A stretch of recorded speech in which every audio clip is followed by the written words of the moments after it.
তোমরা তো জানো না কখন তোমরা মরবা। শোনো, তুমি অপরাধ করিও যদি তোমার মনে হয় আল্লাহ তোমাকে দেখে না, তখন করিও। তুমি অপরাধ করিও যদি তোমার মনে হয় আল্লাহ তোমাকে জিজ্ঞেস করবে না, তুমি নিশ্চিত বেঁচে যাবা। তুমি অপরাধ করিও যদি তোমার মনে হয় যে আল্লাহ তোমার জন্য জাহান্নাম নির্ধারণ করবে, আর তুমি আল্লাহকে বলবা আল্লাহ আপনি বললেই হবে নাকি আমি জাহান্নামে যাব। যদি এই ক্ষমতার অধিকারী হও তাহলে তুমি অপরাধ করিও। তোমাকে বলি, মহিলা, মা, বোন, চাচা, চাচি, নামাজ ছাড়া মানুষ মুসলমান থাকে না। ওয়াল্লাহি আমি বলছি না কোথায় বাঁধবেন, তর্ক পরে। আমি বলছি আপনি নামাজটা স্টার্ট করেন।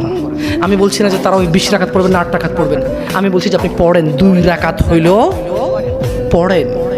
আমি বলছি যে আপনি ঈশার নামাজ 15 রাকাত দরকার নেই, আপনি শুধু 4 পড়েন। আমি কি বলছি সুন্নত বাদ দিতে? আমি বলছি যে তুমি পড়ছো না, শোনো, ভয় পেও না, ঈশার নামাজ 15 রাকাত তোমার উপরে ফরজ নয়। আমি তোমাকে না করছি না 15 রাকাত পড়তে। আমি বলছি যে তুমি নামাজই পড়ো না, 4 পড়ো। এই 4 রাকাত ঈশা না পড়লে তুমি মুসলিম নও। 3 রাকাত মাগরিব না পড়লে তুমি মুসলিম নও। 4 রাকাত আসর না পড়লে তুমি মুসলিম নও। দেখো, আমাকে দোষ দিও না। বুখারী খোলো, সালাত অধ্যায়ে যাও, আযান অধ্যায়ে যাও। আল্লাহর নবী বলেছে তারা ওরা কাফির, ওরা মুশরিক, ওদের আর আমি মুহাম্মদুর রাসূলুল্লাহ সাল্লাল্লাহু আলাইহি ওয়াসাল্লামের উম্মতের মধ্যে পার্থক্য হচ্ছে নামাজ।